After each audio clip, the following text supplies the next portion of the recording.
보세요. 여러분, 우리가 큐티한다라는 것, 그것이 아침 시간이든 저녁 시간이든 여러분이 가장 좋으신 시간을 정하시면 됩니다. 근데 이제 성경에서는 주로 예수님께서 새벽 미명에 한적한 곳에 나가셨다. 그래서 우리가 아침 시간을 많이 좀 권장해 드리기는 합니다. 그래서 여러분이 어떤 시간을 정하셨든 간에 그 정해진 시간, 정해진 공간 가운데 이 시간은 우리의 어떤 종교적 행위를 하는 시간이 아닙니다. 여러분, 이것은 하나님과, 그러니까 내가 사랑하는 사람과의 만남이다라는 것을 여러분 꼭 기억해 주시기를 바랍니다. 그래서 여러분, 이제 아직까지 그런 감정이 남아 계신지 모르지만 여러분이 데이트할 때, 여러분이 거의 다 결혼하셨죠? 그래서 이제 뭐 싱글이신 분들은 아직 기회가 있으니까 좀 기대하시고요. 결혼하신 분들은 내가 데이트할 때, 여러분 그때 아주 그냥 데이트도 그 초창기에 서로 가슴이 두근두근거리면서 막 그럴 때 여러분 한번 생각해 보십시오.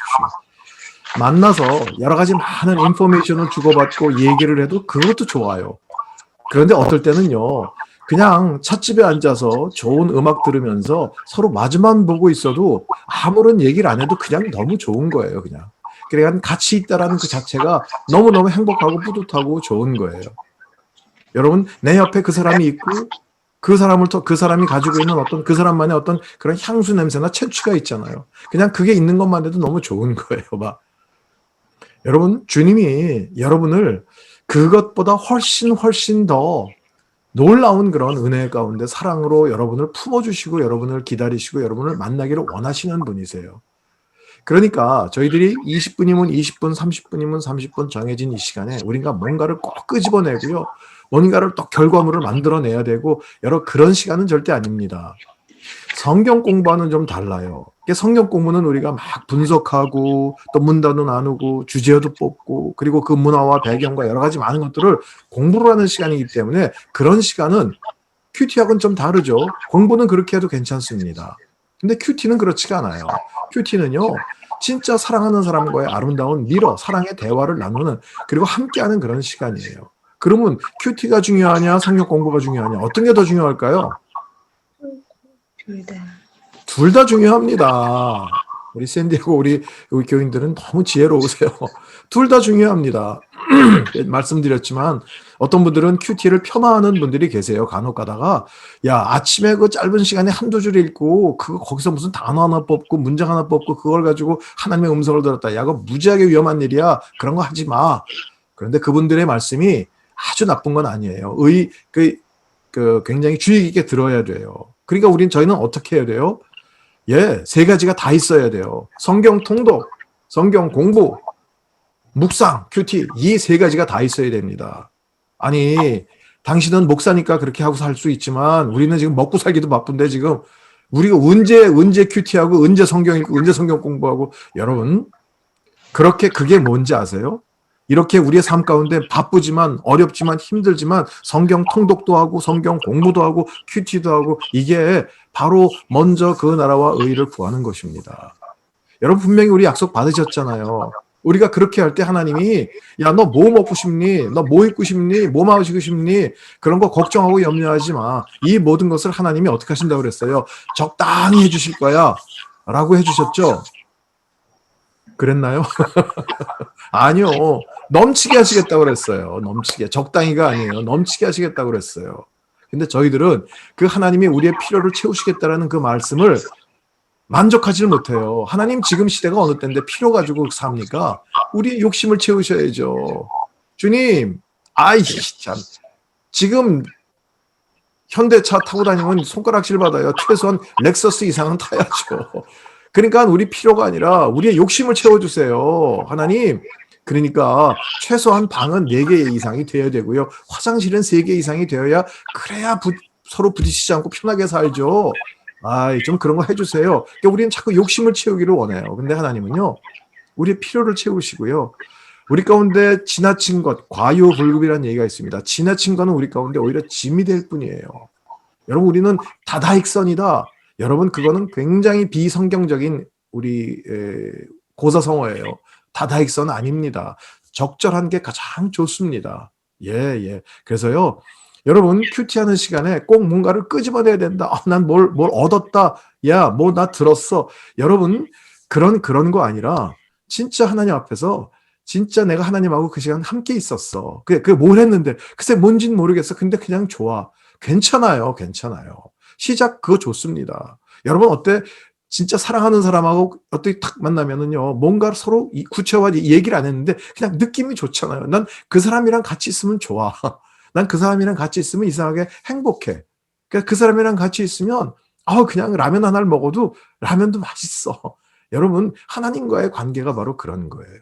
그러니까 여러분 꼭 뭔가를 내가 끄집어내고 얻어내고 거기서 뭔가를 해가지고 그래서 이번 우리 순모임 때는 내가 멋지게 큐티 해가지고 큐티 세미나 들었다며 그럼 멋진 걸 하나 해가지고 내 영빨을 자랑해야 되는데 여러분 그렇지 않아요. 그러니까 어떨 때 여러분 술 모임에서 뭐 나눠주세요. 그러면 솔직하게 제가 지난 주간 3번 정도는 아침에 큐티를 했거든요. 그래서 한 30분 정도 큐티를 했는데 그냥 가슴에 뭔가 뿌듯한 건 있는데 아직 뭔가는 잘 모르겠어요. 그냥 솔직하게 얘기하시면 돼요. 그냥 없는 거를 막 해가지고서 그냥 뒤집어가지고 그냥 뭐 말도 안 되는 거 앞뒤로 맞지도 않는 거 막 얘기를 해가지고요. 오히려 온 순원들 혼란 가운데 빠지게 막 그렇게 안 하셔도 괜찮습니다. 그러니까 여러분 우리가 주님 앞에 가장 그냥 담백한 거 좋잖아요. 예. 그러니까 저희들 뭐 누가 지금 뭐라고 그러겠어요. 그렇죠? 그러니까 여러분 담백하게 그냥 하시면 돼요. 그러니까 예를 들어서 여러분이 이제 큐티한 것 중에 지난 금요일 거 우리 19일자 거 한번 우리 생명의 삶이나 성경 펴보시겠습니까? 마태복음 24장 29절에서 35절인데 좀 어려운 얘기예요. 마지막 때 얘기이기 때문에 이게 어려운 얘기예요. 그런데 이제 저희들 가운데 혹시 우리 미리 성경 공부해서 좀 지식이 있다고 한다면 마지막 때는 앞으로 올 어느 그 순간의 마지막에 그날 아주 그때가 아니라 예수님께서 십자가를 지시기 위해서 이 땅에 오신 그 순간부터 다시 예수님이 오실 그때까지가 전체가 다 마지막 때다라는 그런 지식이 있으면 그러면 성경을 좀 아니까 묵상하기가 조금 더 좋은 거예요. 그러니까 성경에 지식이 있으면요. 성경을 많이 공부했으면 그만큼 묵상은 조금 더 깊어질 수 있다는 것입니다. 그러니까 오늘 그 본문에서도 29절 35절에 그래도 어려워요. 무슨 소리인지를 잘 모르겠어요. 그러면 여러분이 만약에 처음 내가 묵상을 하는 거다라고 하면요. 하나님 그러면요. 오늘 이 말씀 중에서 좀 한 구절만이라도 좀 제가 알아들었으면 참 좋겠어요. 한 구절만이라도 주님이 뭐라고 하셨는지 좀 제가 좀 깨달았으면 좋겠어요. 하나님께 이렇게 얘기하고 질문하는 거예요.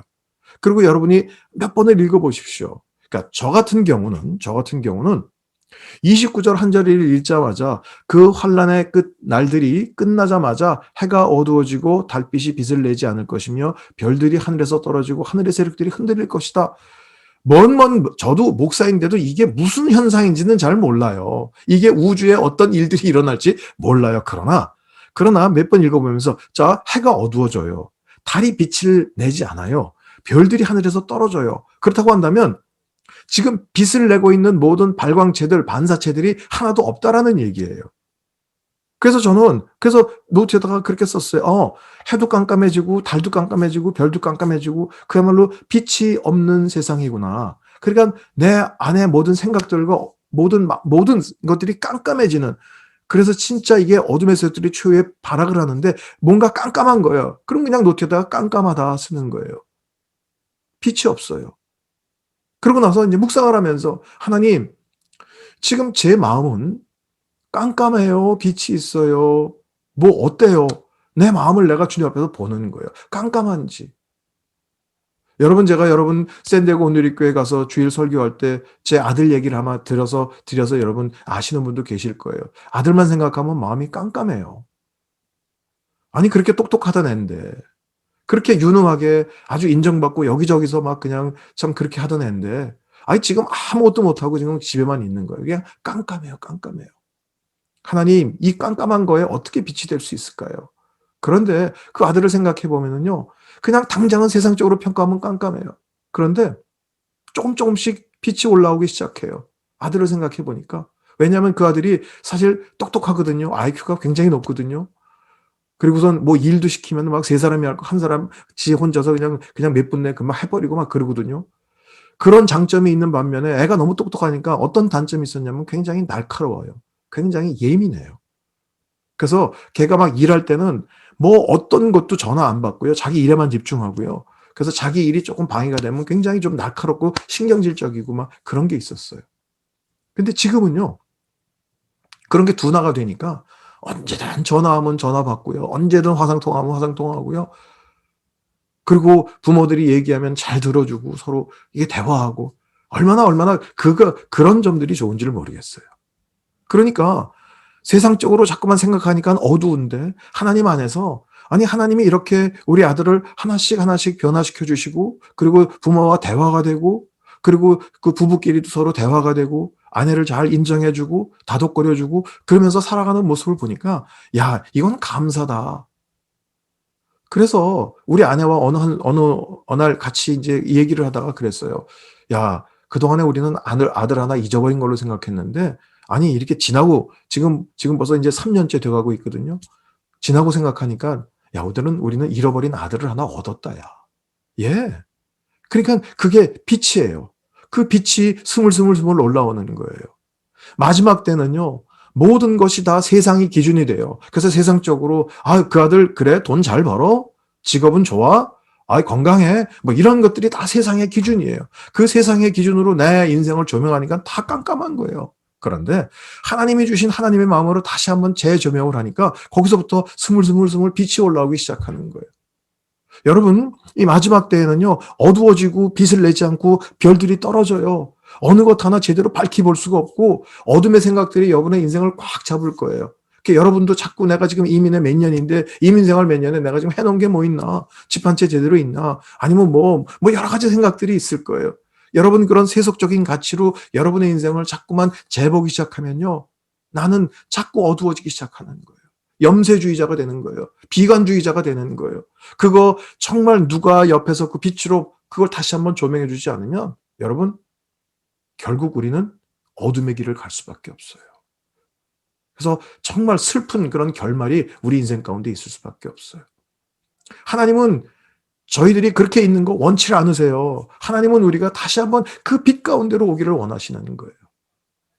여러분 우리가 조금만 아주 조금 여지만 있으면 그야말로 주님이 말씀하신 것처럼 겨자씨만한 구멍만 우리가 하나님께 내드리면 그 깜깜한 어둠이 칠 같은 어둠 가운데 그 겨자씨만한 그 구멍을 하나 바늘 구멍을 빵 내주시면요 글로 빛이 엄청나게 들어오기 시작해요. 그 어둠이 감당을 못해요. 그러니까 여러분이 큐티하는 시간을 너무 어렵다 힘들다 생각하지 마시고요. 예, 어쩌면 이 신학자들이 이런 얘기를 들으면 야, 그런 엉터리가 어디니? 아니요. 자, 우린 그렇게 걸음마를 시작하는 거예요. 그렇게 해서 한 걸음 한 걸음 한 걸음 이제 주님께로 가까이 나아가는 거예요. 자, 여러분 우리가 연습 한번 해봅시다. 여러분이 가장 성경에서 어려운 책이다라고 하는 책이 뭘까? 보니까 레위기가 그렇지 않을까. 그래서 여러분들이 성경 통독할 때도 처음에 이제 창세기부터 그래 읽을 거야. 그러고선 열심히 하다가 창세기 출애굽기까지는 그래도 넘어가다가 출애굽기 끝 중간 좀 넘어가서부터는 이제 뭐 성막 만들고 이럴 때부터 뭐 규빗이 어떻고 뭐 이럴 때부터 골치가 조금 아파지다가 레위기에 딱 오면 레위기는 내 위기야라고 생각하고서 이제 그 위기를 그냥 포기하고 끝나는 경우가 많아요. 예, 레위기 쉽지 않습니다. 그러나 진짜 레위기는 너무나 좋은 책이에요. 레위기는 진짜 아름다운 예배의 책이에요. 자, 우리 레위기에 여러분 2장 한번 펴보시겠어요? 레위기 2장.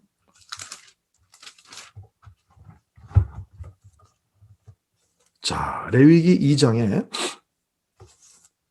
1절에서부터 글쎄 여러분 1절부터 그냥 한 3절까지만 읽으세요. 1절부터 3절까지만 지금 한번 읽으시고요. 여러분이 읽으시면서 지금 이게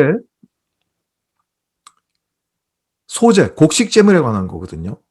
그리고 이 곡식제물에 관해서 하나님이 이 곡식제물을 또 왜 드리라고 그러나? 자, 이 곡식제물로 뭐 하는 거지? 그래서 이 곡식제물의 특징은 뭐지? 여러분 노트에다가 한번 써보세요. 제가 여러분께 한번 말씀드린 처럼 뭐 줄거서 관찰, 묵상, 적용하셔도 좋고요. 야, 지금 내가 무슨 국민학생도 초등학생도 아니고 무슨 줄을 긋고 그럼 안 하셔도 괜찮아요. 그냥 여러분 생각나는 대로 거기다 이렇게 쭉쭉 적으세요. 그래서 이 관찰을 한번 해보세요. 그래, 오늘 곡식제물. 그래서 소재인데 뭐 소재를 그래 어떻게 드리는 거야? 뭐 하는 거야? 그냥 눈에 띄는 대로 거기다 한번 여러분 노트에 적어 보세요.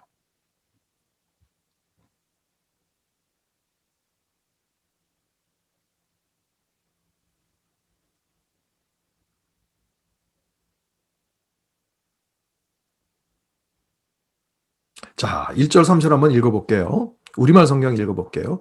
만약 사람이 여호와께 곡식으로 예물을 가져오려면 고운 가루가 그 예물이어야 한다. 그는 그 위에 올리브 기름을 붓고 유향을 얹어 아론의 자손인 제사장들에게 가져가야 한다. 그러면 제사장은 그 제물 가운데 모든 유향과 함께 고운 가루 한 줌과 올리브 기름을 가져다가 제단에서 기름물로 태워야 한다. 이것은 여호와께서 기뻐하시는 향기로운 화제다. 곡식 제물 가운데 남은 것은 아론과 그 자손들의 것이 될 것이다. 이것은 여호와께 드리는 화제물 가운데 가장 거룩한 것이다. 자, 여기까지 읽었는데 어려운 건 다 빼세요. 어려운 건 다 빼시고요. 우선 쉬운 걸로만 해보세요. 그래서 여러분이 이렇게 이해할 수 있는 것만. 자, 만약 사람이 여호와께 곡식으로 예물을 가져오려면, 그러면 곡식 제물도 하나님이 받으시는구나. 우선 아는 거예요. 곡식 제물. 그럼 곡식으로 가져와요. 그러면 뭐가 그의 예물이어야 한다고 돼 있어요? 예. 그래서 여러분, 고운 가루. 그래서 여러분, 뭐, 마이크는 꺼져 있지만, 입모양이 그래도 다 뻐끔뻐끔하세요. 고운 가루. 그러면, 관찰에다가 그렇게 쓰는 거예요. 곡식인데, 고운 가루. 그래서, 항상 곡식 제사는 고운 가루로 드려야 하는구나, 라고. 그거까지만 하시면 돼요. 그거 하나만 하셔도 돼요. 다른 것, 그 다음에, 뭐, 올리브유를 가져다가 재단에서 태우고, 뭐, 향기로운 화제고, 뭐, 이런 거 모르면 그냥 넘어가세요. 넘어가시고요. 그냥 1절만 가지고, 곡식 가루인데, 곡식을, 예를 들어서 내가 콩을 드리면, 콩을 그대로 제물로 드리는 게 아니라, 반드시 이것은 고운 가루로 빻아서 드려야 되는구나. 자, 여러분, 구약에 이 제사 드린다라는 것을 현대어로 바꾸면 예배입니다. 예배. 그러니까 예배 가운데 고운 가루로 드리는 예배가 있다라는 거예요. 그래서 항상 곡식을 콩으로 드리려면 고운 가루 그걸 만들어야 돼요. 그러면 제가 하나님께 예배를 드리고 있어요. 지금 제사를 드려요. 그래서 콩을 제가 수확을 했어요. 그러면 콩을 고운 가루로 드리려면 제일 먼저 뭘 해야 될까요? 여러분 거기다 쓰세요. 묵상에다가 내가 콩을 추수했어. 콩으로 하나님께 제사 드릴 거야. 예배 드릴 거야. 그럼 이 콩 가지고 뭐 하면 되지? 콩을 제일 먼저 어떻게 하면 될까요? 몇몇 분들은 마이크 좀 열어주시면. 자, 콩을 고운 가루로 만들려면 빻아야 되잖아요. 근데 빻기 전에 해야 하는 게 뭐가 있어요? 첫 번째, 껍질을 벗겨야죠. 그렇죠? 껍질을 벗겨야 돼요. 자, 첫 번째 껍질을 벗긴다. 우리가 뭐 농사는 잘 모르지만 우선 그냥 상식적으로 생각해 보자. 껍질을 벗긴다. 껍질을 벗긴 다음에 고운 가루가 되려면 좀 말려야 될 것 같아요. 그죠? 이렇게 말린 다음에 그다음에 그것을 고운 가루로 빻기 위해서 뭐가 필요해요? 도구가 필요하죠. 그럼 고운 가루 도구가 뭐가 있을까요? 절구나 맷돌이나 아마 있을 거예요. 그죠? 자, 그렇게 해서 고운 가루로 우선 드린다라는 거예요. 우선 고기까지만 생각해 보자고요. 그래서 여러분이 이제 노트에다가 쓰시는 거예요. 고운 가루가 되려면 일단 껍질을 벗겨야 되는구나. 그 다음에 말리는구나. 그 다음에 절구나 맷돌로 갈아야 되는구나. 그런데 만약 절구나 맷돌이 너무나 무겁고 힘들어가지고 스폰지로 갈면 안 될까? 뭐 이런 것도 한번 써보세요. 엉뚱한 거 그냥 그 노트는 누구만 본다고 그랬어요? 여러분만 보는 노트예요. 그게 그렇게 적는 거예요. 그러면 구약의 제사는 예배인데 그럼 분명히 이것이 우리의 예배 가운데 이런 요소가 있기 때문에 하나님이 지금 이것을 말씀해 주셨을 텐데 그러면 딱딱한 게 뭘까? 열매가 뭘까? 혹시 내 마음에 딱딱한 거, 내 마음에 굳은 마음, 내 마음의 상처로 인해서 여러 가지로 막 떡지덕지 그냥 딱지가 붙어가지고 완악해진 그런 마음, 혹시 그런 걸까? 그러면 이 상태 그대로는 하나님이 예배를 안 받으시고 고운 가루로 만들려고 하는데 그럼 일단 껍질을 벗기자. 그럼 껍질을 벗기는 게 뭘까? 내 가운데 모든 위선적인 것은 내려놓아야 되지 않을까? 내가 속으로는 부글부글 끓으면서도 그래도 교회 가면 그래도 많은 성도들이 저 사람은 참 찬양도 잘하고 믿음도 좋아. 막 이런 어떤 평가 때문에 속은 부글부글 끓으면서도 겉으로 그냥 내세우지 않고 그냥 할렐루야 찬양하고 막 손들고 막 찬양하면서 넘어갈 때 찬양하면서 막 이런 건 아닐까? 그러니까 내가 하나님하고 혼자 있을 때만이라도 내 껍질을 좀 벗겨보자. 내 안에 뭐가 들어가 있는지 하나님 내가 어떻게 하면 이 뚜껑을 벗을 수 있을까요? 내가 어떻게 하면 하나님 앞에 좀 솔직하게 나갈 수 있을까요? 우선 껍질을 벗자라는 거예요. 그 다음에 그것을 좀 말리려면 뭐가 좀 햇볕이 있어야 되고 뭐가 좀 온화한 그런 기운이 있어야 되잖아요. 그리고 시간이 필요하잖아요. 아직은 내가 잘 모르겠지만 그래 내 가운데 뭐가 그냥 상처로 인해서 어둠과 슬픔에 젖어 있는 게 이게 좀 말려지려면 시간이 필요하구나. 뭔가 빛이 필요하구나. 따뜻한 조명이 필요하구나. 주님, 그 얼굴 빛으로 저 좀 비춰 주시겠습니까? 주님, 그냥 제가 그냥 성령 앞에 제 마음을 그냥 지금은 아무것도 뭐가 회개고 뭐가 없어요. 그냥 아프고 힘들고 상처받은 그대로 그냥 좀 이렇게 오픈해서 하나님께 그냥 드리는 시간도 필요하구나. 자, 그래 어느 정도 그래서 이게 꾸덕꾸덕하게 말라졌어요. 그러면 그 다음에는 이제 절구나 맷돌을 가져와서 갈아야 돼요. 그럼 이게 뭘까? 그러니까 절구나 맷돌이 너무나 가는데 아프고 힘들다. 그리고 무겁다. 하나님, 저를 스펀지로 갈아주시면 안 될까요? 그러니까 스펀지로 만약에 콩을 간다 그러면 몇 년이 걸릴까요? 그게 우리 가운데 그게 사실 바라는 거예요. 하나님 저를 너무 거칠게 다루지 말아주세요. 저 약한 존재예요. 저 부드러운 여자예요. 저 착하게 살았어요. 그러니까 저 좀 너무 거칠게 다루지 말고 좀 부드럽게 해주세요. 사실 우리가 원하는 건데 아니요. 우리 가운데 딱딱해지고 완악해지고 굳어지고 덕지덕지 그냥 그 딱지가 붙은 그런 모든 것들을 가르려면 죄송하게도 우리 인생 가운데 맷돌이나 절구가 있어야 돼요. 그러니까 제가 이 말씀을 묵상하다가 그래서 나온 게 내가 그래서 그 사건을 만났구나. 하나님이 내 가운데 그 삐죽삐죽하고 막 돋아 나온 상처와 그 굳은 마음, 완악한 마음을 하나님이 고운 거로, 하나님이 쓰시기에 좋은 고운 가루로 만들기 위해서 그 사건을 만났구나. 때로 여러분, 그래서 내가 그 인간을 만났구나. 여러분 함께 살고 있는 어떤 인간이 계시죠? 여러분, 그 내용물이 딱딱하면 딱딱할수록 절구 공이는 훨씬 더 세고 힘이 있고 절구는 그러니까 맷돌은 더 잘 갈리는 맷돌로 갈아야 됩니다. 그러니까 여러분 이때까지 내 인생 살아오면서 그 인간이 나를 너무 힘들게 했어. 그 사건이 나를 너무 아프게 했어. 그 문제는 진짜 내가 힘들었어. 왜 하나님은 내게 그런 인간, 그런 사건, 그런 문제를 왜 해주셨을까? 이해가 안 되는데 이 말씀을 보면서 결국 문제는 누구였구나. 예, 저예요. 저 때문에 하나님이 그 사건을 허락하시고 저 때문에 하나님이 그 문제를 저에게 주시고 그것 때문에 그 인간을 나에게 만나게 해주시는 거예요. 그래서 하나님이 지금도 계속해서 우리를 어떻게 고운 가루로 만들고 있어요. 그래서 고운 가루가 되어야 그 다음에 거기다가 뭐 올리브 기름을 치든 거기다가 유향을 섞든 간에 뭐가 반죽이 되죠. 조금 지식이 있으면 나중에 이게 태우기도 하지만 이게 밀가루처럼 반죽을 해가지고요. 그래서 밀가루 거기다가 고운 기름과 유향을 넣어가지고 해서 번철이라는 그 소뚜껑 같은 데다가 해가지고요. 그래서 하나님께 드리고 제사장 먹고 나머지 또 지도 먹고 그래요. 그러니까 여러분 이게 반죽이 되려고 그러면 콩이 딱딱한 채로 반죽이 됩니까? 안 되죠. 그러니까 우리가 하나님 내 인생이 주님께 좀 쓰임받고 하나님께서 원하시는 그런 인생이 되기를 원합니다라고 해서 하나님 보기 좋은 대로 빚어서 그렇게 만들어주세요라고 하는데 일단 고운 가루가 돼야 이게 뭘 되죠. 그런데 여러분 한번 고운 가루 생각해 보세요. 밀가루 한번 생각해 보세요. 밀가루 손 한 줌 딱 쪄가지고 훅 불면 그냥 휙 날아갑니다. 여러분 누군가 내 인생을 붙들어서 훅 불면 휙 날아가는 그런 인생을 살고 싶으세요? 아니죠. 특별히 이민사회에서는 안 불리려고 어떻게 하면 내가 더 무게를 잡고 있을까? 어떻게 하면 내가 더 딱딱해지고 그런 공격들에 대해서 내가 대처할 수 있을까? 그래서 마음의 문을 꽉 닫고 그러고 살고 있잖아요. 근데 하나님이 원하시는 예배의 모습은 그게 아니다라고 그러는 거예요. 그냥 이렇게 불면 이렇게 불리고 저렇게 불면 저렇게 불리고 그냥 불려라라는 거예요. 그럼 어떻게 삽니까? 우리 인생을 내가 좌지우지하는 게 아니에요. 우리 인생은 내가 굳은 마음으로 딱 마음 먹고 그래서 내가 밀고 나가는 게 우리 인생이 아니라 아무리 그렇게 해도 하나님이 막으시고요. 하나님이 우리 가운데 뭔가 길을 따로 이게 내가 원치 않는 길을 가게 하시면요. 우리는 방법이 없어요. 그러니까 우리 인생 가운데 모든 것을 주관하시고 모든 것을 경영하시고 섭리하시는 분은 하나님이세요. 그러니까 이 사람에게 불리고 저 사람에게 불린다 그래서 내가 이건 뭐냐 나는 이건 정말 너무 줏대도 없는 인생이고 이렇게 살아도 되나? 아니요. 하나님이 여러분을 다 기억하고 계시고요. 하나님이 여러분을 주도하고 인생을 끌어가신단 말이에요. 그러니까 우리는 그냥 고운 가루가 돼서 드리는 거예요. 하나님이 원하시는 예배 방법 중에 하나가 바로 그거예요. 그러니까 여러분 지금 여러분 인생 가운데 이민사회 가운데 여러 가지 사건과 문제와 사람 때문에 아플 수 있어요. 그런데 여러분, 그때 우리가 할 수 있는 태도는 뭘까요?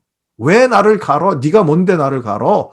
라고 할 수도 있겠지만 하나님, 아직까지도 제게 완악한 부분이 있군요. 예, 갈아주세요. 그냥 좀 표현이 죄송하지만 나 죽었어 하는 게 제일 좋습니다. 예, 갈아주세요. 예, 그 모든 모난 부분들을 더 깎아주세요. 하나님, 저는 앞으로 더 갈려야 될 부분이 많습니다. 왜 이렇게 걸리는 부분이, 손에 걸리는 부분이 많은지요. 이렇게 부드러운 가루, 고운 가루가 돼야 되는데 아직 저는 고운 가루가 안 됐습니다. 내 배우자에게도, 내 남편에게, 내 자녀들에게도 걸리는 게 많습니다. 하나님, 저를 더 갈아주세요. 예. 여러분, 이 고백이 예배예요. 이 고백이 하나님께서 받으시는 너무너무 기뻐하시는 그런 향기로운 화제예요. 다른 것 몰라도요. 그냥 우선 쉬운 것만으로 우리가 묵상할 수 있어요. 그러니까 하나님께 시간을 드리는 게 중요하고요. 하나님 앞에 우리가 그냥 자꾸만 물어보고 그 앞에 달겨드는 게 중요해요. 어쩌면 천국은 침노하는 자의 것이다. 글쎄 큐티 시간에도 해당될 거예요. 예, 뭐예요? 그냥 이렇게 한번 읽어보고 아유 레위기는 어려운 책이야. 그리고 뚜껑 다 덮고 그냥 나가시지 말고요. 그냥 약속한 그 시간만큼은 하나님께 좀 끈질기게 앉아 계세요. 여러분, 사랑하는 사람과 눈 맞춤의 시간이에요. 애기들 아무것도 못 알아듣지만 엄마가 이렇게 안고서 그냥 눈 바라보면서 아이고 아무런 어떤 의사소통이 안 되는 것 같지만 무지무지하게 깊은 커뮤니케이션이 여기 오가는 거예요. 그래서 애기가 그 엄마의 눈을 보면서 안정감을 얻기 시작하는 거예요. 그러니까 우리 노아 할아버지가 그랬듯이 He found favor in the eyes of the Lord. 우리 지난주에 묵상했잖아요. 그러니까 하나님 눈 바라, 그러니까 이 글씨를 보는 게 아니에요. 책을 보는 게 아니라 지금 하나님하고 눈 맞춤이에요.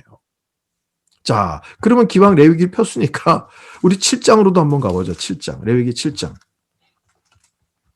레위기 7장. 자, 구약의 예배는요. 5가지밖에 없어요. 5가지가.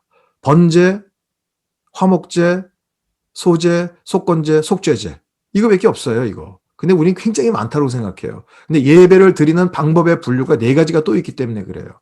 그래서 불로 태워드리냐? 그러면 화제고요. 이게 들어드리느냐? 그러면 거제고요. 막 흔들어 드리냐? 요제고요. 그 다음에 이게 포도주 같은 거나 기름을 부어드리냐? 관제고요. 그거는 그냥 방법론이지 예배의 내용에 따라서 종류는 5가지밖에 없어요. 그래서 지금 소제 하나 했죠? 그러면 이제 그러다 그 다음에는 우리 화목제물을 한 번만 보자. 하나만 더 보자고요. 그러면 화목제물은 7장에 15절, 18절을 한번 읽어보시겠습니까? 15절, 18절. 예. 여러분 한번 잠깐 읽어보세요. 15절, 16절, 17절, 18절 한번 읽어보시고요. 그리고 그러면 화목제는 그러면 뭐야? 그리고 여러분이 거기다가 한번 써보세요. 예. 그래서 여러분 그 노트에다가 화목제는 뭐 하는 거야? 별거 다 있네. 뭐 이러면서 쓰세요. 예. 여러분이 묵상 시간은 중얼중얼 거리는 시간이니까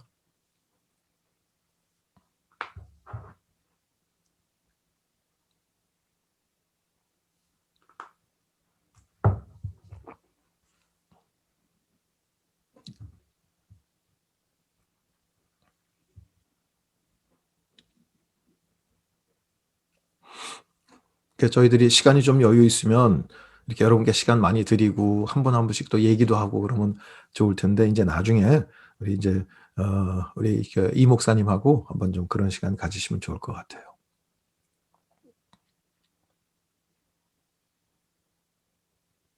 자, 화목제는요. 오늘 보니까 감사로 드리는 거예요. 감사로 드리고 그다음에 또 16절에 보니까 자원해서 드리고. 그러니까 감사의 표시. 그냥 화목제 그냥 단어 그대로 하나님하고 너무 친한 거예요. 너무 좋은 거예요. 너무 화목한 거예요. 그래서 막 감사의 고백으로 드리고 그다음에 자원해서 내가 이렇게 해서 이거 그냥 이렇게 하나님께 드릴게요 막 드리는 거예요. 그런데 한번 읽어볼게요. 15절. 감사의 표시로 드려진 화목제물의 고기는 제물을 드리는 날에 먹어야 하고 아침까지 남기면 안 된다. 그러나 예물이 맹세를 위해 드리기 위한 제물이거나 자원해서 드리는 제물이라면 희생 제물은 드리는 날에 먹을 것이며 나머지는 다음 날 먹을 것이다. 그러니까 맹세도 있고 자원도 있고요. 또 17절 3일째 되는 날까지 남은 고기는 불태워야 한다. 18절 화목 제물의 고기를 3일째 되는 날까지 먹는다면 그것을 바친 사람은 하나님이 용납하지 않으실 것이다. 그리고 예물을 드린 사람에게도 그것이 예물답지 못하게 될 것이다. 오히려 그것은 가증한 것이며 그것을 먹는 사람은 죄값을 져야 한다. 어이구, 뭐 예물을 드리고 다 제사인 예배 드렸는데 죄값까지 져야 된다는 얘기까지 나오네요. 그러니까 하나하나 한번 정리를 해보는 거예요. 그래서 화목제, 그래서 고기를 드리는 거구나. 그래서 아까는 곡식 제사였는데 지금은 고기를 드리는구나. 그러니까 그냥 뭐 감사의 표시도 되고 맹세를 드리는 것도 되고 자원해서 드리는 것도 되고. 그런데 예물을 그 맹세를 드리거나 또 자원해서 드리면 희생 제물을 드리는 날 먹는데 가급적 그날 먹고 다음 날까지는 먹어야 되는구나. 근데 3일째는 남으면 안 돼요. 태워야 한다는데 일단 그럼 남으면 태우면 되지 뭐. 이 얘기는 하나님이 태워도 된다라는 허용이 아니라 남기지 말아라는 얘기예요, 사실은. 남기지 말아라. 그런데 중요한 거는 18절에 내가 하나님하고 너무 화목한 게 감사해요. 하나님이 내게 은혜를 주신 게 너무나 감사해요. 그래서 화목제 고기를 3일째 되는 날까지 먹는다면 바친 사람은 하나님이 용납하지 않는 거예요.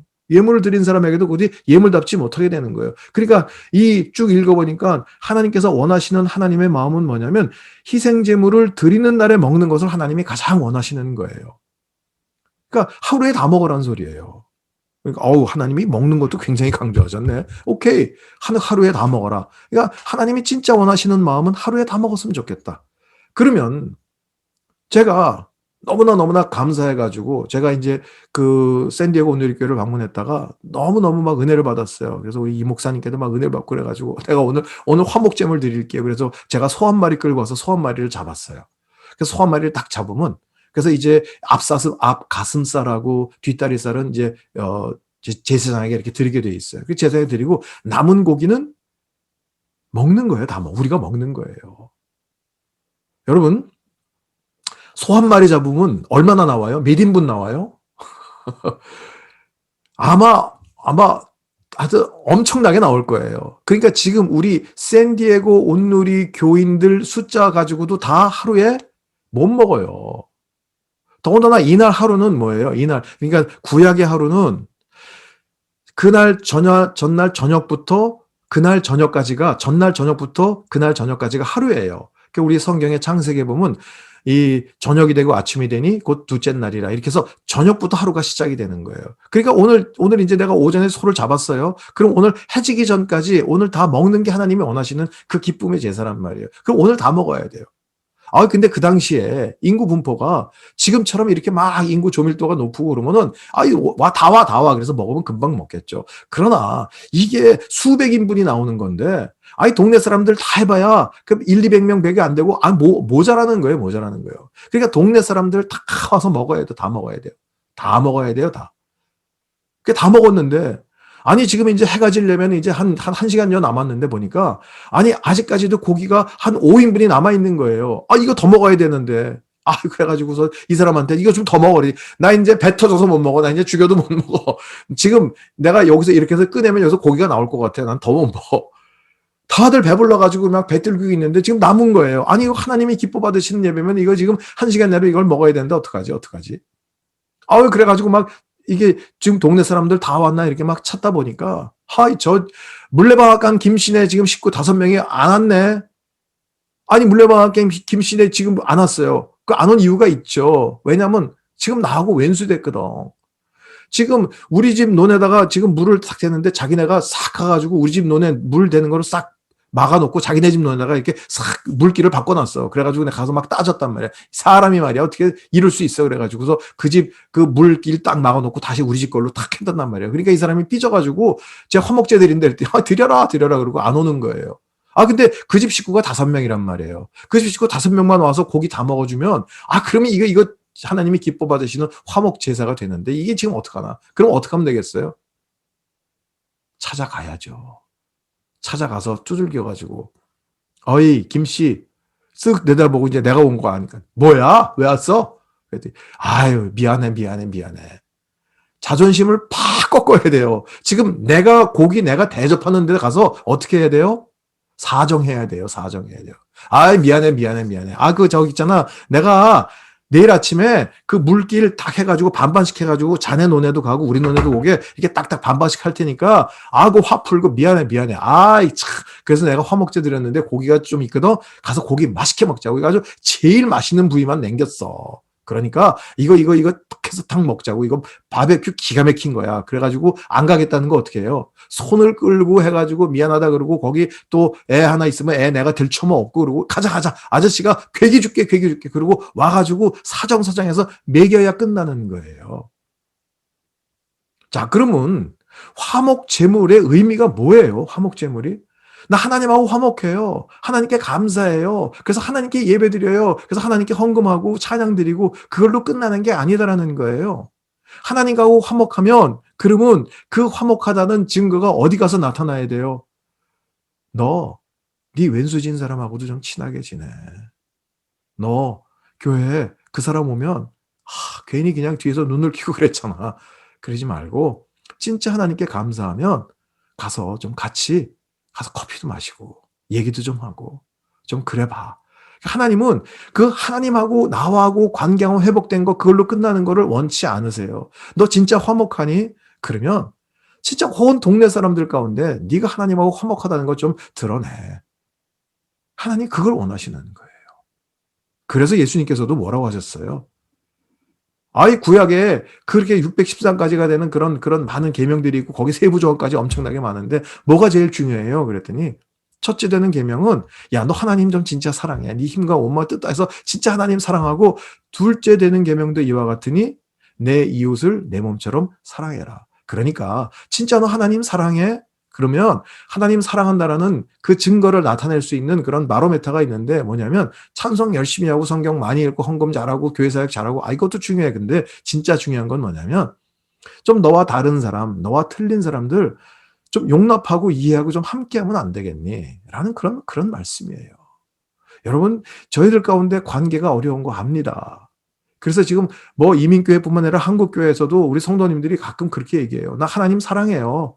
하나님 좋아요. 그런데 인간들은 싫어요. 특별히 우리 순요. 어떻게 목사님 나 미워하죠. 그래서 그런 순에다 나를 갖다가 바꿔놓은 거죠. 전 그런 순 안 나가요. 그리고 교회도 안 나가고 요즘 이 팬데믹 때문에 너무 좋아요. 하나님하고 나하고만 하고요. 화상 꼴보기 싫은 것들 안 보고 그냥 하나님만 보고 목사님 설교만 들으니까 너무 좋아요. 이거 코로나 지나간 다음에도 이 화상 예배로 다 했으면 좋겠어요. 이런 사람들이 즐비해요, 지금. 그런데 하나님 그렇게 꼴보기 싫은 인간들을 왜 자꾸만 교회로 모이게 하셨을까? 왜 모이게 힘쓰라고 그랬을까요? 여러분, 그걸 통해서요. 우리 샌디에고 온누리교회 안에 나를 진짜 예배자로 만들기 위한 맷돌과 절구들이 거기 있고요. 그리고 그것을 통해서 하나님 사랑한다라는 것을 진짜 화목제물이 이런 겁니다라고 하나님께 고백할 수 있는 좋은 기회를 주신 거예요. 그래서요, 화목제물에 제물로 드리는 고기는요, 소 됩니다. 양 됩니다. 염소 됩니다. 근데 안 되는 게 한 가지 있어요. 뭐냐면 비둘기예요. 그래서 야, 내가 오늘 화목제물 드리게 먹으러 다 와. 그리고 비둘기 요만한 거 한 마리 잡아놓고 동네 사람 다 초청해가지고 다 먹었지? 가. 그거 안 된다는 거 안 된다는 거. 비둘기는 안 돼요. 여러분, 우리의 예배를 받으시는 하나님의 마음을 조금 아시겠어요? 예, 여러분, 우리 이민웅 목사님이 진짜 대한민국에서는 손가락 안에 드는 예배 권위자예요. 그러니까 진짜 여러분 목사님께 잘 배우시고요. 그리고 진짜 이 월십이 뭔지를 여러분이 잘 좀 이렇게 잘 배우고 본받았으면 좋겠어요. 그러니까 진짜 하나님이 받으시는 것은요. 그래서 좋은 악기, 그래서 좋은 조명, 그래서 좋은 시설의 찬양, 오케스트레이션 탁 해가지고 그것만이 아니에요. 그것도 하나님이 어렵게 하시겠죠. 그런데 여러분 한 사람 한 사람이요. 진짜 고운 가루가 되고요. 여러분 한 분 한 분이 좀 내 마음 가운데 내키지 않아요. 근데 진짜 주님 때문에 주님이 이것을 받으시는 예배가 이 화목제 어느 한 사람도 빠지지 않게 내가 잡은 고기를 다 먹는 걸 하나님이 기뻐하신다. 여러분이 그걸 기억하시고요. 그래서 여러분 다가가시는 거예요. 가서 문 두들기는 거예요. 자존심이 무지무지하게 상하죠. 내가 너 같은 애한테 문 두들겨서 고기를 상납하느니 내가 교회로 옮기겠다. 그래가지고 교회 옮기는 사람들이 무지하게 많아요. 그런데 그 교회 가면 맷돌이 또 없을까요? 그 교회는 절구가 더 큰 절구가 기다리고 있어요. 더 큰 맷돌이 기다리고 있어요. 예. 그러니까 여러분 진짜 하나님이 받으시는 게 뭔지를 여러분이 좀 이렇게 깊이 아셨으면 좋겠어요. 그게 하나님께서 기뻐 받으시는 거예요. 자, 뭐 시간이 없지만 또 다른 방법도 있어요. 이렇게 뭐 한두 잘 가지고 하지만 또 마태복음 20장 한번 볼까요? 마태복음의 20장 보시면은요. 우리가 잘 알고 있는 포도원 일꾼의 비유가 나와요. 그래서 포도원 일꾼의 비유. 그래서 여러분들이 지금 뭐 큐티를 또 이렇게 시간을 내서 할 수가 없으니까 그냥 한번 같이 읽어볼게요. 제가 읽어볼게요. 여러분 뭐 마이크 꺼져 있으니까 여러분도 소리 내서 읽으셔도 좋고요. 그냥 눈으로 읽으셔도 좋고요. 자, 아침에 이제 큐티합니다. 하늘나라는 자기 포도원에서 일할 일꾼을 고용하려고 이른 아침에 집을 나선 어떤 포도원 주인과 같다. 그 주인은 하루 품삯으로 한 데나리온을 주기로 하고 일꾼들을 포도원으로 보냈다. 오전 9시쯤 돼 그가 나가보니 시장에 빈둥거리는 사람들이 있었다. 그는 그들에게 너희도 내 포도원에 가서 일하라. 적당한 품삯을 주겠다라고 했다. 그래서 그들도 포도원으로 들어갔다. 그 사람은 12시와 오후 3시쯤에도 또다시 나가 그렇게 했다. 그리고 오후 5시쯤 다시 나가보니 아직도 빈둥거리며 서 있는 사람들이 있었다. 그는 왜 하루 종일 하는 일 없이 여기서 빈둥거리고 있느냐 하고 물었다. 그들은 아무도 일자리를 주지 않습니다. 라고 대답했다. 주인이 그들에게 말했다. 너희도 내 포도원에 와서 일하라. 날이 저물자 포도원 주인이 관리인에게 말했다. 일꾼들을 불러 품삯을 지불하여라. 맨 나중에 고용된 사람부터 시작해서 맨 처음 고용된 사람까지 그 순서대로 주어라. 오후 5시에 고용된 일꾼들이 와서 각각 한 데나리온씩 받았다. 맨 처음 고용된 일꾼들이 와서는 자기들이 더 많이 받으리라고 생각기대했다. 그러나 각 사람이 똑같이 1데나리온씩 받았다. 그들은 품삯을 받고 포도원 주인을 향해 불평했다. 나중에 고용된 일꾼들은 고작 1시간밖에 일하지 않았습니다. 그런데 하루 종일 떼약볕에서 고되게 일한 우리와 똑같은 일당을 주시다니요. 그러자 포도원 주인이 일꾼 중 하나에게 대답했다. 여복의 친구, 나는 자네에게 잘못한 것이 없네. 자네가 처음에 1데나리온을 받고 일하겠다고 하지 않았나? 그러니 자네 일당이나 받아가게. 나중에 온 일꾼에게 자네와 똑같이 주는 것이 내 뜻이네. 내가 내 것을 내 뜻대로 하는 것이 정당하지 않은가? 아니면 내가 선한 것이 자네 눈에 거슬리는가? 이처럼 나중된 사람이 먼저 되고 먼저 된 사람이 나중될 것이다. 자, 여러분 이것을 읽고요. 여러분이 느끼는 대로 여러분 노트에다 한번 써보세요. 지금 뭐 이렇게 여유 있는 시간이 없으니까 여러분 느끼는 대로 한번 써보세요.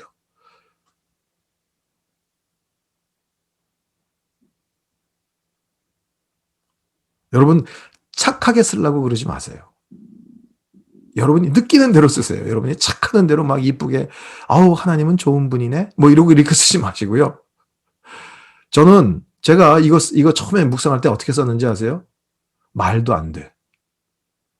뭐, 자, 20절, 1절에, 20장 1절에 보니까 하늘나라는 천국을 지금 얘기하는 거예요. 하늘나라가 이런 곳이면, 야, 이건 난 안 가. 뭐 이렇게 불공평해. 말도 안 되잖아요. 그러니까 저는 노트에다 그렇게 써요. 이건 말도 안 돼. 불공평해. 그렇다고 한다면 하늘나라에도 필요한 건 뭐다? 노동조합이다. 이거는 노조를 결성해야죠. 그렇죠? 아침부터 와가지고 하루 종일 일한 사람이나 오후 5시에 와가지고 해질 때, 그러니까 저녁 6시거든요?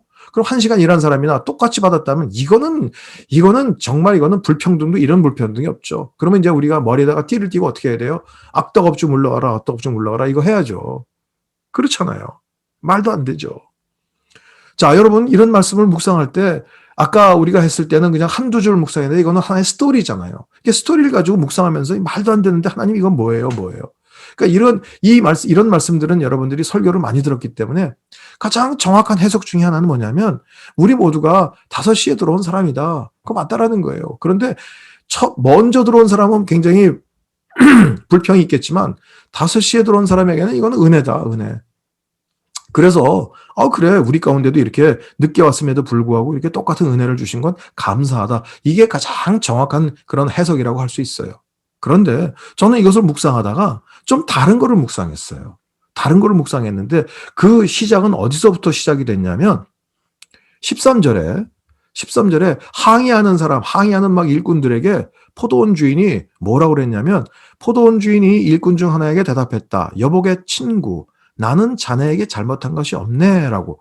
아니 보통 이 당시에 주인이면 야 이 종아 이 종놈아 뭐 이러고서 뭐 네가 말이 많어. 야 가 저리 가. 너 약속한 거 다 줬잖아. 말이 많어. 이 종이 말이야. 뭐 이럴 텐데 친구라고 부르고 있어요. 친구라고. 그럼 이 사람이 원한 사람이 지금 포도원 주인이 원한 사람은 일꾼만이 아니라 일도 중요하겠지만 일꾼이 아니라 뭔가 친구를 구하는 게 아닌가.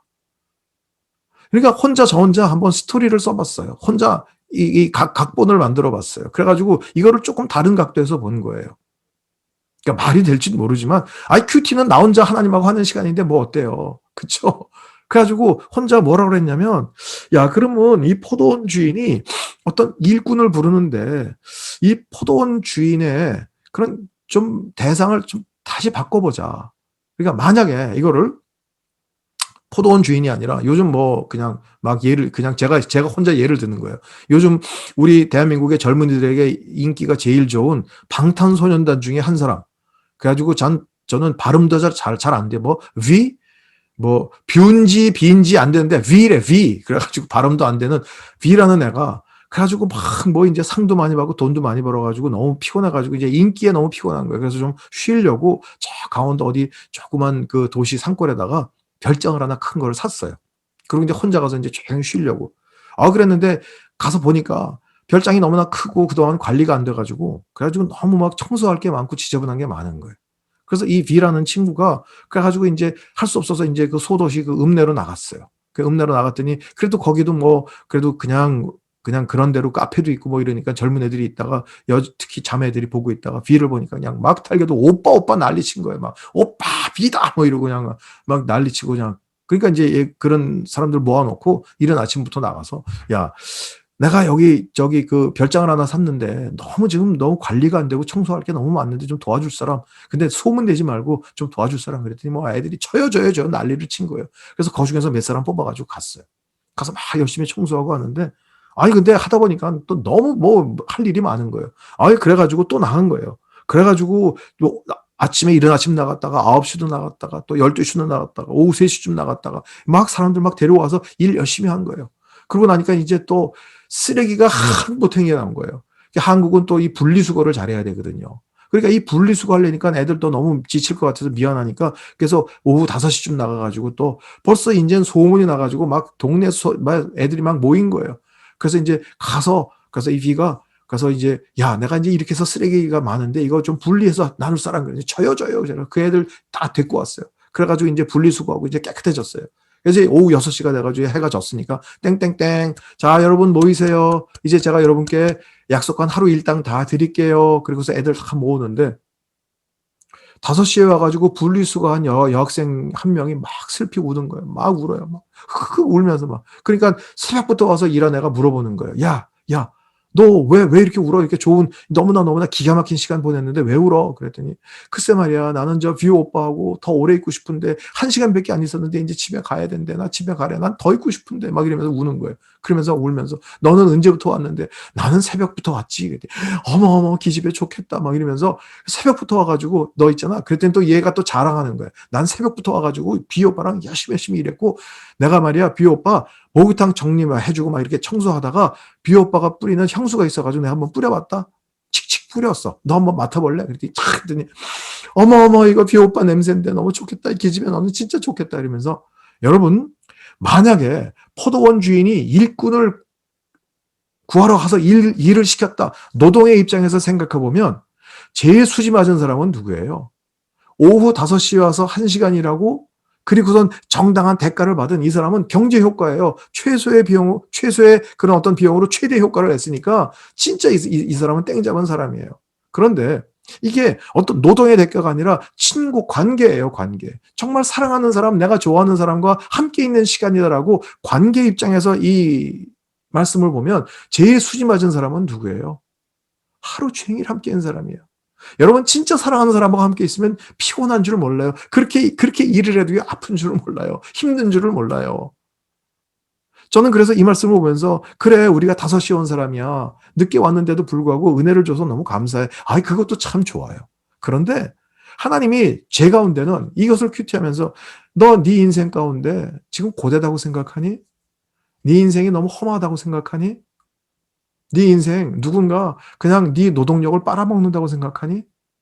너 진짜 하나님하고 하는 시간이야? 진짜 네가 하나님 좋아해? 진짜 하나님 사랑해? 하나님하고 있어서 좋아? 하나님이 그런 질문을 하는데 할 말이 없더라고요. 그러니까 여태까지 내 삶은 아우 예 목회입니다. 하나님 부르심 받아서 목회하고 열심히 해요라고 하면서도 뭘 했냐면 내 노동력이 뺏기고 있다. 그 내 노동력에 비해서 정당한 대가를 받지 못하고 있다. 나는 불공평한 대우를 받고 있다. 이 불공평한 대우를 계속 받다가 이제는 결국 이제 3년 남아가지고 3년이면 나는 정년퇴임인데 이거 뭐 끝까지 이런 불공정한 태도를 받고 계속 입만 쭉 나오고 그러고선 너 목회 끝날래. 아니 우리 가운데 우리의 삶은 그거 아니라는 거예요. 여러분이 가정생활을 하든 여러분이 직장생활을 하든 여러분이 교회생활을 하든 여러분 중요한 건 뭐냐면 지금 누구와 함께냐라는 거예요. 여러분 진짜 사랑하는 사람과 함께 있습니까 여러분? 진짜 여러분 지금 누리고 있습니까? 여러분 하나님이 우리를 창조하시고 그리고 우리 인간을 지구를 모은 우주를 엿새 만에 창조하셨어요. 하여간에 우리 성경 그대로 보면 엿새 만에 창조하시고 그중에 맨 나중에 인간을 창조하셨어요. 그러니까 모든 창조의 클라막스는 우리 인간이에요. 그런 다음에 하나님이 안식하셨어요. 제가 첫날 말씀을 드렸죠. 그래서 그 안식의 의미는 뭐예요? 그냥 아무것도 안 하고 쉬는 게 아니라 하나님하고 함께 교제하고요. 그 안식, 하나님이 일을 쉬셨다라는 의미는 뭐예요? 하나님이 창조하신 모든 것들이 완벽하다라는 거예요. 더 이상 인간의 힘으로 첨가할 게 없다라는 게 안식의 의미예요. 여러분 생각해 보세요. 하나님이 6일째 창조를 마치시고 7일째 안식하시고 그 다음날 8일째인데 그럼 8일째 또 일하셨을까요? 아니요. 하나님 계속 안식하셨어요. 그리고 우리 인간은 그 하나님의 안식 가운데 함께 누리기를 원하셨어요. 그러니까 우리가 쉬지를 못하고 우리가 뭔가를 조급하게 막 급하게 달려가는 이유는 뭐냐면 하나님이 내 가운데 모든 것을 창조하셨고 하나님이 모든 것을 경영하시고 운영하시는데 네 압니다. 그런데 하나님의 손만으로는 불안정해요. 부족해요. 내가 일하고 내가 땀 흘리고 내가 뭔가를 만들어서 먹고 살아야 그래야 거기에 모든 좀 안전성이 거기에 있는 거예요. 하나님 지금 현대사회를 몰라서 그래요. 하나님 계세요. 주일날 가서 예배드리고 헌금하고 다 한다니까요. 그 대신 내가 일을 해야 먹고 살아요. 그러니까 우리는 하나님의 그 창조의 완벽성을 무시하고 있는 거예요. 하나님께서 지금 내 인생 가운데 나를 경영하시고 나를 다스리시는 모든 것 가운데 우리는 부인하고 있는 거예요. 그러면서 하나님 부족해요, 모자라요. 하나님을 비난하는 거예요. 여러분, 그래서 안식에 거하지 못하면 죄라라고 얘기를 하는 거예요. 우리가 어떻게 하면 좀 그런 하나님의 깊은 신비에 놀라운 그 은혜 가운데 거하면서 우리가 우리의 모든 신앙생활, 우리의 일상의 삶을 살 수 있을까? 그래서 진짜 하나님하고 함께하는 삶이 진짜 우리 가운데 얼만큼 고백되고 느껴지는가? 그러니까 진짜 이제부터 우리의 기도 제목은요. 뭐 주세요. 이거 모자라요. 이거 부족해요. 그것도 물론 중요합니다. 그런데 하나님, 진짜 저 하나님하고 동행하는 삶이 뭔지 배우고 싶어요. 하나님, 내가 찬양 드릴 때, 하나님 월십할 때, 하나님 그냥 노래만 하고 음악만 하지 않기를 원해요. 정말 그 하나님에 대해서 내 속에 있는 모든 것들, 내 상처와 아픔까지도 정말 이것을 하나님 나를 갈기 위해서 고운 가루로 만들기 위해서 하나님께서 주신 나에게 소중한 맷돌이구나라는 것을 좀 고백하며 드리고 싶어요. 좀 그렇게 예배드리고 싶어요, 하나님. 그래서 진짜 그 젊은 그 자매들이 그 뷰어 방탄소년단하고 함께 있을 때 그냥 너무 좋아서 기가 막혀서 까무러치는 것처럼 하나님 제가 하나님 때문에 좀 그렇게 소리 지르고요. 하나님 때문에 너무 신나가지고요. 피곤한 줄도 모르고요. 벙벙벙 뛰면서 하루 어떻게 가는지도 모르고요. 좀 그렇게 좀 보냈으면 좋겠어요. 좀 그러한 감격이 있으면 좋겠고요. 그리고 정말 하나님 모든 것 완벽하게 창조하시고 완벽하게 우리 가운데 허락하셨는데 하나님이 공급하시고 하나님께서 주신 만큼만으로 제가 좀 만족하고 기뻐했으면 좋겠어요. 하나님 좀 그래서 제 삶이 좀 그런 기쁨의 삶, 교제의 삶, 그 관계 가운데 충분한 누리는 삶, 자녀의 권세를 좀 누리는 삶이 됐으면 좋겠어요. 여러분, 하나님이 여러분 가운데 주시고자 하시는 게 바로 그거예요. 여러분, 하나님이 절대 여러분 부려먹고 일시키고 여러분 착취해가지고 여러분 헌금 가지고 하나님께서 교회 운영하기 위해서 여러분을 부르신 게 절대로 아닙니다. 여러분이 그 하나님을 참 누렸으면 좋겠어요. 여러분의 큐티 시간이 그런 시간이 됐으면 참 좋겠습니다. 자, 여러분, 더 많이 연습하고 좀 했으면 좋겠는데요. 그래서 여러분 이제 교재 가운데 큐티 나누면 어떻게 해야 하나요? 라고 되어 있잖아요. 그건 여러분 그냥 읽어보시면 됩니다. 그래서 좀 자세하게 썼습니다. 그래서 하나씩 하나씩 읽어보시면 돼요. 그래서 여러분이 좀 잘 한번 읽어보시고요. 자, 맨 마지막 페이지만 보겠습니다. 8페이지의 맨 마지막 페이지에 뭐라고 썼냐면,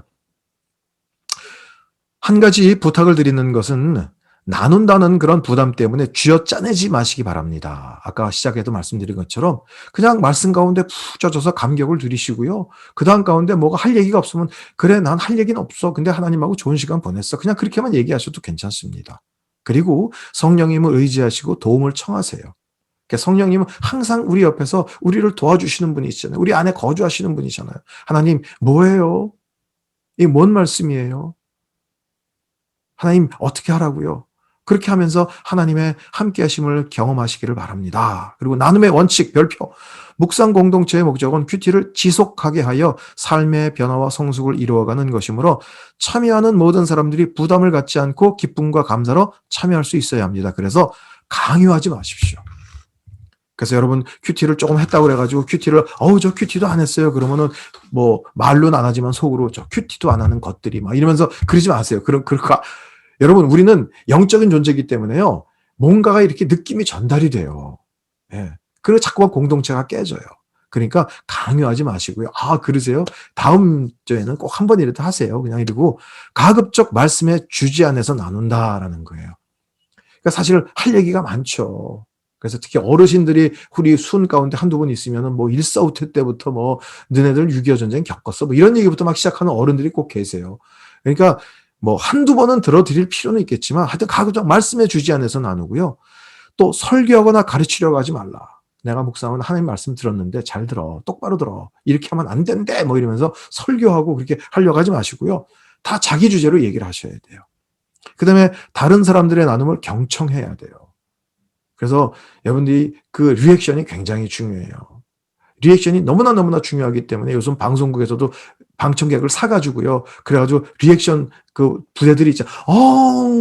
어머, 막 이러고 리액션 하잖아요. 그게 굉장히 중요해요. 그래서 여러분이 뭐 그렇게까지는 안 하더라도 고개를 끄덕거리시고 눈을 쳐다봐 주시고. 왜냐하면 순모임에서 내가 큐티를 안 했는데 저 사람이 너무나 멋지게 나눈단 말이에요. 그래서 질 수 없지 뭐. 그리고 그때 막 내가 큐티 하려고 그러는 사람이 꼭 있더라고요. 다른 사람의 나눔을 잘 경청해 주시고요.